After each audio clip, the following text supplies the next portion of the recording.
is a communications consultancy, and unlike a lot of the NGOs here and all that, we're actually very business-minded. People do good, we try to make money, right?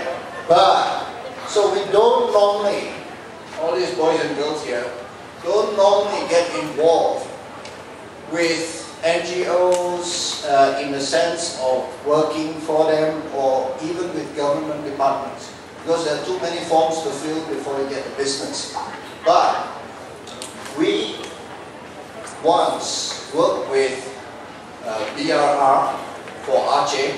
This is the media center for the 1-year anniversary of the tsunami.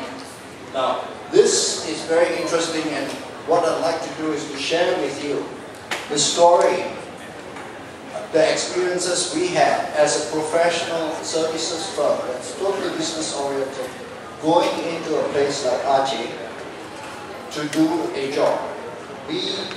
Aceh, after the tsunami on Boxing Day 2004, was totally devastated. I mean, look at the photos there, it's horrible. People lost their lives, people lost families, over 160,000 people were dead or missing. The whole place was a shambles.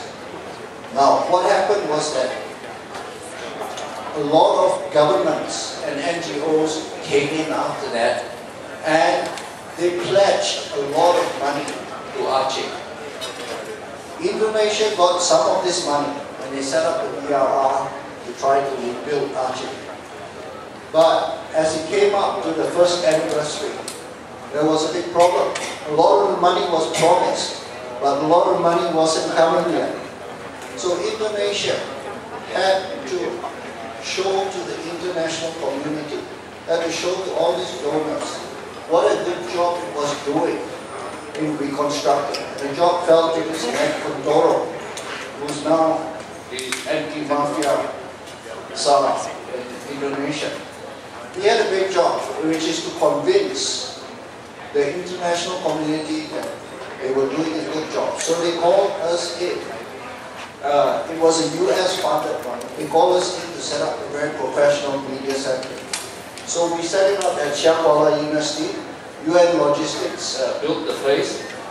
We had 2 weeks to bring in 25 people to man the media center, and we manned it from the 1st to 27th December. Because on the 26th, SPY went down to give a speech. What we concentrated on was basically to say, look, our customer is the journalists. What do they need? They need shuttle buses to get from Shah Kuala to Aceh Town. If they needed fixers, translators, we got it for them. We also had this notice board, which the moment you walk into there was the day's events, there was everything else. This was the days before Twitter, before Facebook, but we managed to get the message out. The other thing that we did was that we said, look, these guys are not going to get their act together. We brought our own cameraman, we brought our own TV crew, we brought our own editors. We did everything, and then what we did was we actually serviced them all. Now, at which case, then the question is, well, what did we achieve then? We did all these press interviews, issued press releases, not only for BRR, but for the NGOs as well. There were 1,300 visitors and 458 journalists. 204 were from international. Now the question is, what did we achieve? Were the customers happy or not?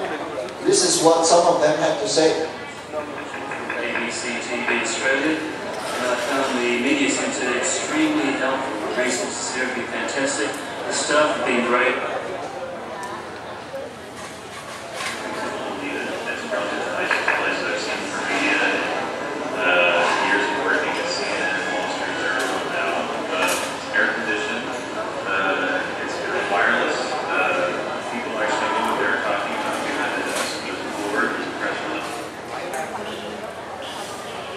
Facilities are perfect. You can't do better. 我觉得这次的你们的工作为我在这边的采访起到很大的帮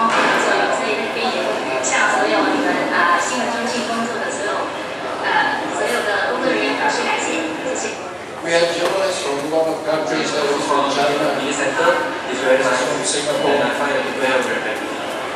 This media center has been excellent. They have provided everything from just shoulder to lean on asking questions about events. High-speed internet is indispensable, the best in Indonesia. I have not seen it. Okay, the lesson that we learned from there was that, look, if you're going to do any effort, it pays to have professional communications. And what's important in a place like Aceh, where infrastructure is difficult, is to provide them with Wi-Fi. We had fast internet, the journalists loved it, and once you have happy journalists, they tend to write better stories. You know, and the other thing was a customer service mentality. We just focused on how we can help them do a better job, and if they can do a better job, then there's a tendency they will write better stories. And as a result of that, I think there were a lot of very positive news impressions.